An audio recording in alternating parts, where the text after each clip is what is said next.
विद्यार्थी मित्रो, आता आपण कविता बघूया. प्रथम मी कविता वाचतो, तुम्ही पुस्तकात बघा. Cherry tree. 8 years have passed since I placed my cherry seed in the grass. Placed म्हणजे टू सो, पेरणे. प्लेस्ड, सोन, पेरला. सीड, बिया. सीड म्हणजे बी. Must have a tree of my own, I said, and watered it once and went to bed. And forgot. But cherries have a way of growing, though no one's caring very much or knowing. And suddenly, that summer, near the end of May, I found a tree had come to stay. It was very small, 5 months child, lost in the tall grass running wild. Goats ate the leaves, the grass cutter seethed, split it apart, and a monsoon blight shriveled the slender stem. Seethe म्हणजे a tool with a long curved blade at right angle to a long handle used to cut long grass or grain. सीध म्हणजे विळा, विळा किंवा खुरपंसुद्धा आपण म्हणू शकतो, पण इथं विळा अर्थ घ्यायचा आहे. ब्लाईट म्हणजे कॉझिंग डॅमेज, नुकसान करणे. श्रिवल्ड म्हणजे ड्राईड, कोरडे करणे, कोमेजणे. डाव्या बाजूला शब्दार्थ दिले आहेत बघा इंग्लिशमध्ये. पुढे बघूया. Even so next spring I watched 3 new shoots grow. Shoot म्हणजे अंकुर, ब्राउट. शूट म्हणजे स्प्राउट, अंकुर. The young tree struggle upward thrust its arm in a fresh fierce lust. Thrust म्हणजे पुश इन विथ फोर्स, खुपसणे. Thrust म्हणजे push with force, खुपसणे. Its arms in a fresh fierce. Fierce म्हणजे aggressive म्हणजे आक्रमकपणे. Lust म्हणजे भावना, वासना, लोभ, फिलिंग. नेक्स्ट पेजवर.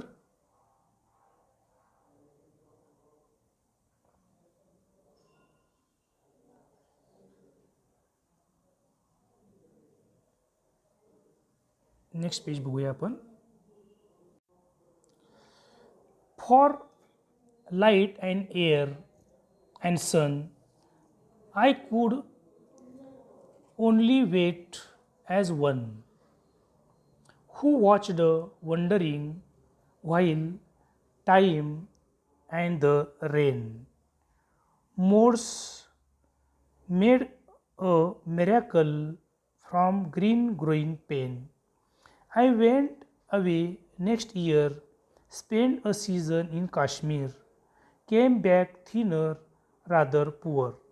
मिरॅकल एक शब्द आहे वर बघा, मी अंडरलाईन केलेला आहे. अर्थ आहे चमत्कार, मिरॅकल. पुढे बघा खाली. And I could scarcely believe it a berry. Scarcely म्हणजे अजिबात नाही, स्केअर्सली अजिबात नाही. Believe it a berry. Berry म्हणजे एक लहान फळ.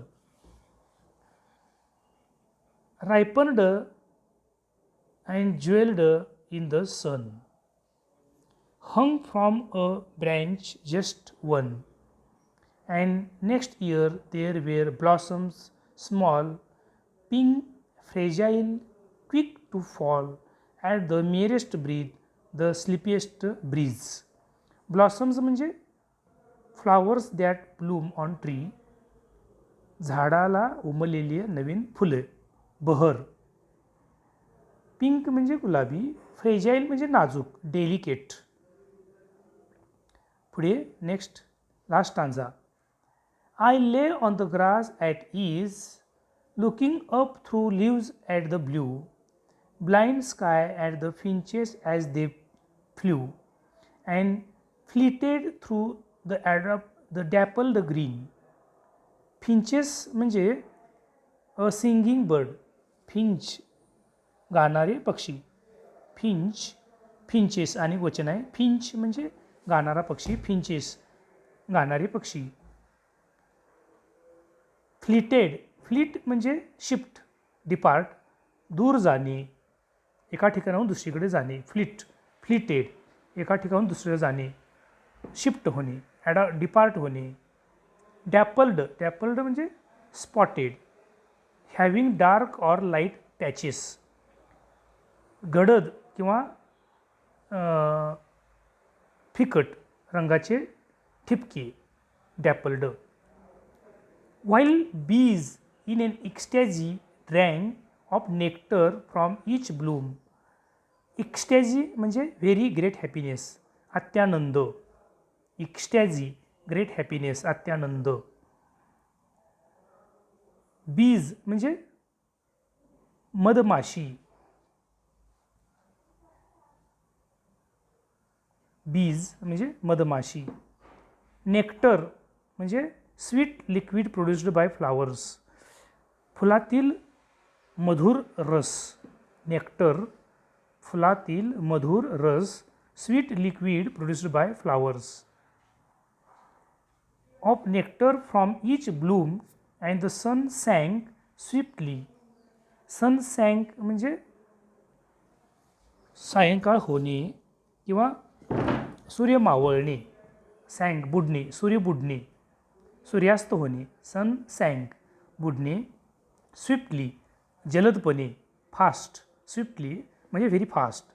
And the stars turned in the sky and moon moths and singing crickets. Moon moths म्हणजे रात्रीतील किडे, मॉथ्स पतंग. मून मॉथ्स म्हणजे चंद्रप्रकाशातील पतंग, कीटक.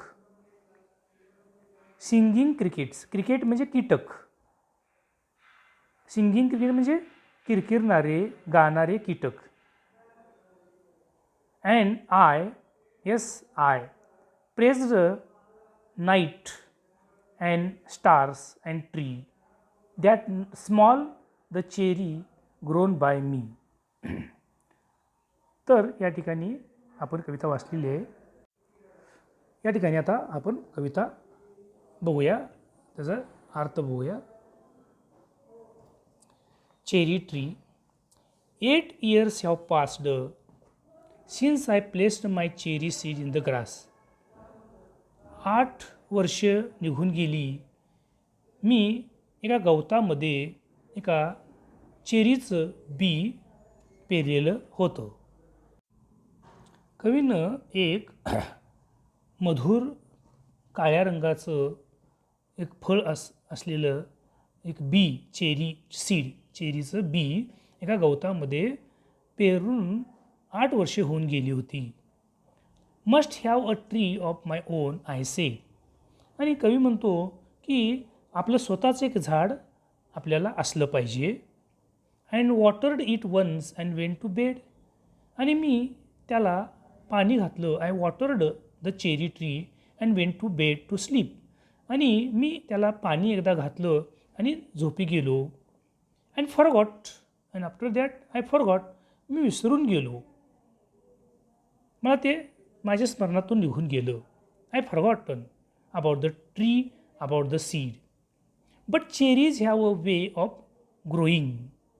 पण जरी तुम्ही बिया पेरल्या असल्या आणि विसरून जरी गेला असला तरी चेरीचे झाड हा स्वतःहून ते उगवतं असतं. Though no one's caring very much or knowing. जरी एखाद्यानं त्याची काळजी नाही घेतली किंवा त्यानं जरी माहीत नसलं तरी चेरीचं बी स्वतःहून उगवत असतं. And suddenly that summer near the end of May.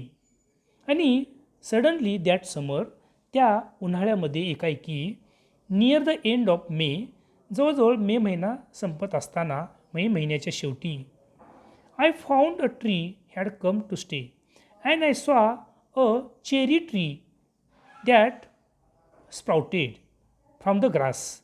आणि बघितलं त्या गवतामध्ये एक झाड उगवलेलं होतं, एक रोपटं उगवलेलं होतं. It was very small, 5 months child, and the small tree it was 5 months age. आणि ते छोटंसं झाड अतिशय लहान 5 महिन्यांचं बाळ होतं. Lost in the tall grass running wild, and it was in the tall grass. It was grown wildly, naturally, and the small tree was unknown to everyone because of the tall grass, hidden in the tall grass. आणि ते छोटं झाड वाढलेल्या गवतामध्ये, running wild, अस्ताव्यस्त वाढलेल्या गवतामध्ये ते lost, हरवलं होतं, हिडन, झाकलं होतं, लॉस्ट, हरवलं होतं. Goats ate the leaves, the grass cutter scythe, split it apart. Goats ate the leaves, आणि गवत खात असताना काही बकरी, गोट्स एट द लीव्ज, आणि बकरी गवत खात असतानाच त्या झाडाची काही पानं त्यांनी खाल्ली. The grass cutter scythe split it apart, आणि गवत कापणारा वेळा त्यानं ते पातं आणि ते खोड यापासून ते झाड तोडलं. And the grass cutter scythe split it apart, आणि ते विळ्यामुळं, गवत कापताना माणसानं विळ्यानं ते झाड तोडलं, त्याचे तुकडे केले. स्प्लिट इट अपार्ट म्हणजे त्याचं खोड आणि शेंडा यांचं वेगळं भाग झाला. And monsoon blight shrivelled the slender stem, आणि मान्सूनमुळं ते त्याचं स्टेम म्हणजे त्याचं खोड वाळून गेलं किंवा सुकलं गेलं. The monsoon damaged the dried stem, मान्सूनमुळं त्याचा स्टेम जो होता, त्याचं खोड जे होतं, स्लेंडर म्हणजे अतिशय बारीक, असे किरकोळ बारीक असं त्याचं खोड, श्रिवल्ड, ड्राईड, वाळून गेलं. Even so next spring I watch the tree new shoots grow, and next spring, आणि नंतरच्या वसंत ऋतूमध्ये, स्प्रिंगमध्ये मी काही नवीन त्याला अंकुर उमललेलं पाहिलं. Next spring I watch the tree new shoots grow, आणि नंतरच्या वसंत ऋतूमध्ये त्याला नवीन पालवी फुटलेली पाहिली. द यंग ट्री स्ट्रगल, आणि ते तरुण झाड स्ट्रगल करत होतं, संघर्ष करत होतं. अपवर्ड थ्रस्ट, आणि स्वतःला उंच आकाशामध्ये घुसवत होतं, नेत होतं. Its arm in a fresh fierce lust, its arms in a fresh fierce lust, आणि त्याचे जे काही फांदे आहेत, आर्म्स इथं अर्थ आहे आर्म्सचा फांद्या, फ्रेश फिअर्स लस्ट, आणि आक्रमकपणे त्याच्या फांद्या वर जात होत्या किंवा आकाशामध्ये घुसत होत्या, जात होत्या. For light and air and sun, कशासाठी? For light and air and sun, त्या सूर्यप्रकाशासाठी, एअर हवेसाठी, अँड सन त्याच्या सूर्यासाठी. सूर्य, प्रकाश आणि हवा यासाठी ते झाड उंच जात होतं. I could only wait as one, मी इतरांप्रमाणेच वाट बघत होतो. I wait as every one wait, मी इतरांप्रमाणेच वाट बघत होतो. हू वॉच्ड वॉन्डरिंग, की जो आश्चर्यचकित होऊन पाहत होता. While time and the rain made a miracle from green growing pain, वेळ आणि पाऊस हा चमत्कार घडवत होता, आणि त्या हिरव्यागार वाढणाऱ्या दुःखातून, हिरव्यागार वाढणाऱ्या त्या दुःखाने मी चमत्कार झालेला पाहणार होतो. फक्त मला वेळ आणि पावसाची वाट पाहावी लागत होती. I went away next year, spend a season in Kashmir. I went to Kashmir next year to spend the season, आणि मी पुढल्या वर्षी तो हंगाम घालवण्यासाठी काश्मीरला गेलो, आणि काश्मीरमध्ये जाऊन मी एक हंगाम तिथं खर्च केला. Came back thinner rather poor but richer by a cherry tree at my door. Came back thinner, आणि मी काश्मीरहून अतिशय थिनर, सरळ पातळ होऊन आलो. रादर पुअर, अतिशय गरीब होऊन आलो. But richer by a cherry tree at my door. पण माझ्या दरवाजाजवळ, माझ्या घरी जेव्हा मी आलो परत, तेव्हा माझ्या दरवाजाजवळ ते चेरीचं झाड उंच, अशी समृद्ध, रिचर म्हणजे समृद्ध झालं होतं. 6 feet high by my own dark cherry. आणि ते डार्क चेरीचं झाड हे 6 फुटानं उंच झालं होतं, समृद्ध झालं होतं, मोठं झालं होतं. And I could scarcely believe it a berry. आणि माझा विश्वास बसला नाही, त्याला एक बेरीचं एक फळ आलं होतं. And I could scarcely believe it. आणि मला विश्वास बसला नाही, अ बेरी एक फळ त्याला लागलं होतं. रायपन्ड अँड ज्वेल्ड इन द सन. आणि ते फळ, बेरीचं फळ हे रायपन्ड पिकलेलं होतं, ज्वेल्ड आणि तो अतिशय तयार झालं होतं. जणू काय त्याला ते दागिना असल्यासारखं ते तयार झालं होतं. ज्वेल्ड इन द सन, ते सूर्यप्रकाशात ते जणू चमकत होतं. हे कसं दागिने चमकतात तसे. Hung from a branch just one. आणि एका फांदीला ते लटकत होतं. जस्ट वन, एकच बेरीचं फळ त्या फांदीला लटकत होतं. हंग म्हणजे लटकलं होतं. And next year there were blossom small. आणि त्यानंतरच्या पुढल्या वर्षात त्याला भरपूर अंकुर, पालवी फुटली होती. Blossom small. आणि त्याला अनेक, त्या झाडाला फुलांच्या कळ्या उमलल्या होत्या. Pink fragile, quick to fall. आणि गुलाबी रंगाच्या कळ्या होत्या. फ्रेजाईल, नाजूक होत्या. क्विक टू फॉल, पटकन खाली पडतील अशा अवस्थेत नाजूक होत्या. At the merest breath and the sleepiest breeze. अतिशय छोटासा श्वास घेतला किंवा अतिशय हळुवार वारा आला असला तर पडतील एवढ्या त्या नाजूक होत्या. Pink fragile, quick to fall, at the merest breath and the sleepiest breeze. Sleepiest breeze म्हणजे झोपाळू वारा, म्हणजे अतिशय हळुवार वारा किंवा श्वासोश्वास जर घेतला तरीसुद्धा नाजूकपणे त्या पडतील, हळुवार त्या पडतील, असं ते नाजूक कळ्या त्याला उमललेल्या होत्या.